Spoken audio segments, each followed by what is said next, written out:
Museveni wants 750 billion reinstated. And part of the contents of this story was that the president read the Riot Act to our honorable members of parliament. You do not have power over the budget, he vowed. And then, of course, the actions that later happened by the leaders of this institution were unfortunate to some of us. The director budget has gone through the details of the laws. The president went ahead to describe the act of reallocating these funds as indiscipline, budget sabotage, and corruption. He further claimed that budget had interfered with the constitutional mandate of the finance minister. It's not unusual for the president to act outside the constitution. He always does, and he's only forced to act within the constitution by the people. So when he made such ridiculous claims that Parliament has no budget, has no power over the budget, we kept watching as citizens on the stages that Parliament would take.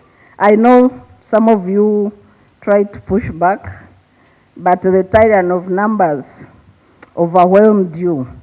But this act, and I saw recently Honorable Shakawanda referring to this later, this act of ceding your constitutional powers to executive in the budget process, and the assumption, of course the wrong assumption, that Parliament has no power to recommend amendments at committee stage was the most ridiculous, and in our view the last stroke by the executive in taking away the power of Parliament. It set a very bad precedent because the tyrant of numbers gave in to the demands of the executive, and I don't know how you're going to recover that power in this new process, or whether you can ask Parliament to vacate its own decisions. I don't know, because that was wrong, irregular, and unconstitutional. Parliament has its powers to appropriate. First of all, an appropriation bill is a bill like any other bill of Parliament. Under functions of Parliament, under Article 78, when the executive presents a bill, you debate, propose, amend, and adopt. The wish of us as citizens was that you should have rejected that bulldozing by the executive over the budget, and then because once you pass it the second time, the president has nothing to do. In the worst case scenario, we had hoped that there would be a government shutdown, like we see in developed democracies. Because if the timelines for budget passes, like we see now, Trump is faced with a possible shutdown, a provisional approval of 30 days. If you had rejected for just one day, you would have sent the executive into shutdown. That's what is expected of parliaments. It needs to happen in this country for the citizens to feel the authority of Parliament as the temple of democracy in the country. The numbers might not favor you, but the arguments favor you. The arguments favor you. The timings favor you. History favors you. If we can't have a shutdown, let's have a walkout, so that it's registered that opposition proposed a shutdown, and because they were overwhelmed, they marched with their leader of opposition. Because what happened that there was unconstitutional. Parliament under Article 155 must review and recommend changes to the budget. If the executive had not agreed with the changes you proposed, they had the time to disagree in the committees.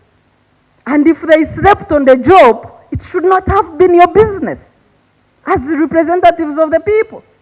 You can imagine removing money for ambulances to give to donations to companies like Loco and others as a priority, when we have so many people dying because of lack of ambulances in their constituencies. And the people's representatives gave way. I'm not saying specifically you. I saw most of you disagreeing, but I'm talking of the collective parliament as an institution. So this power must be reclaimed. I don't know how, Maybe hope you will raise a motion for Parliament to vacate the wrong decision they took, that Parliament has no business in the budget business, that your duty is a rubber stamp. I don't know how you're going to go over that wrong precedent that was set, but you need to asserting your functions as clearly stipulated in the Constitution. So what is the critical work of the opposition in the budget process today? The former ones have been stated: scrutinizing the budget, proposing alternatives, engaging in debate like we are doing here, and we thank you for this opportunity. So the fourth role is representing citizens' interests.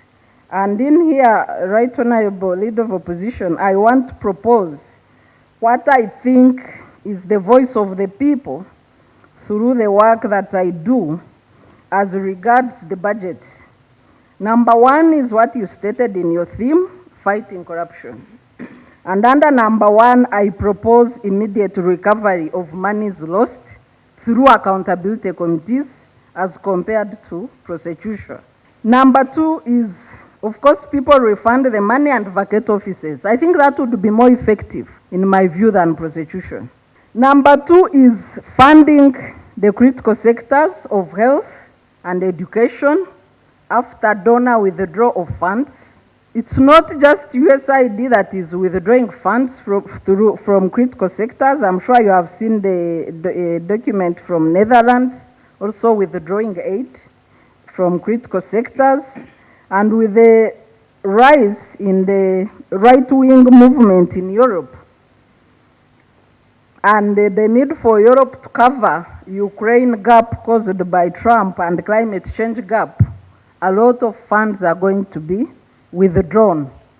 So it's important for our budget to cover the critical sectors of the population, including health and education. If donor funds are to come, let donor funds go to other sectors. But government must treat its people.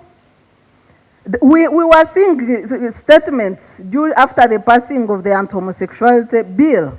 The executive rushed to assure citizens that they had money, and USAID, US and World Bank can go to hell. But when it came to the critical time of stopping, closing clinics, stopping aid, the executive is nowhere. So where is that money and that force they were talking with during the enactment of AHA? How come we are not seeing the same assertive force that government can cover its obligations amidst donor freeze? The fourth critical sector, in my view, Right Honorable Leader of Opposition, is control of public debt. Public debt, our skyrocketing public debt, is largely linked to corruption. And we borrow money so that we can steal domestically generated revenue, and the citizens will not be alarmed. We need even to budget for this money that IGG has documented that is lost. If IGG is saying 10 trillion is lost, the executive is saying there will be no more corruption. Can we then say that we shall not borrow until this 10 trillion is seen? Because if everybody is saying there will be no corruption, how come we are still losing money? And the Honorable Leader of Opposition, of course, the issues that recently happened regarding the Ministry of Finance and Bank of Uganda were of great concern to the citizens regarding corruption. If you can have people now deciding to steal money at the source, direct from the treasury, then how safe are we as a country?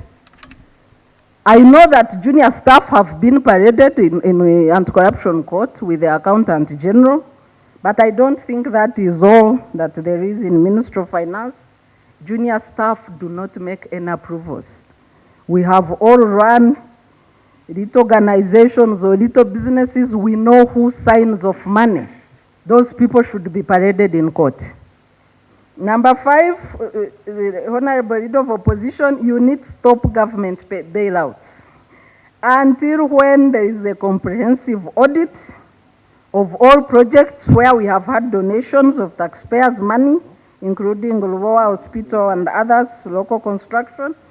We also need a public criteria through which private sector can access taxpayers' money, a known public criteria, so that there is equity on who can access taxpayers' money for their business. It's also important to note that almost all companies where government has bought shares or where bailouts have been made, these companies deliberately keep declaring losses in their audits to defraud citizens. So the other question that we need answered as citizens is, why is it that it's taxpayers' money which goes into loss-making ventures? Why? Everybody posts losses, including Munyonyo. You need to check their audits to the Uganda UDA. You need to check demand for audits of these companies that have received the taxpayers' money or where government has bought shares.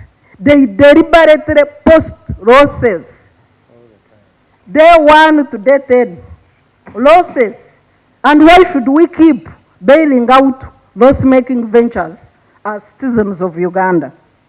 Point number 6, as I conclude on the priorities, is the distortions of the budget through supplementary budgets. It's important to note that supplementary budgets in Uganda, like 90% of supplementary budgets in Uganda, is institutionalized corruption. They do not fit the criteria in the Public Finance Act of unavoidable and unforeseeable expenditures. They do not fit. They include salaries, they include vehicles, and it's unfortunate that Parliament passes these supplementary budgets. It's just institutionalized corruption. In your alternative budget, you hope that you will declare them as such, and we hope that the other MPs from the other side, who are not voting machines, can then agree with you in some of these instances. And as I conclude, my last point is on the last-minute budgeting, like the last-minute agenda that was presented, I think of about 17 trillion, that was presented in the last budget. We need to move or to see Parliament attempting to shut down government. That was unacceptable. It violated all our laws, as has been read by the director budget. It violated all the procedures of budgeting, and the tyrant of numbers approved it, which was very unfortunate. But you need to put government on notice that even if you have small numbers, but as a voice of reason in the country, you will attempt to shut down government in these circumstances. Honorable Leader of Opposition, I think I have voiced the concerns of the people and civil society, and we have confidence in your leadership and your team that our interests will be taken care of. I thank you very much.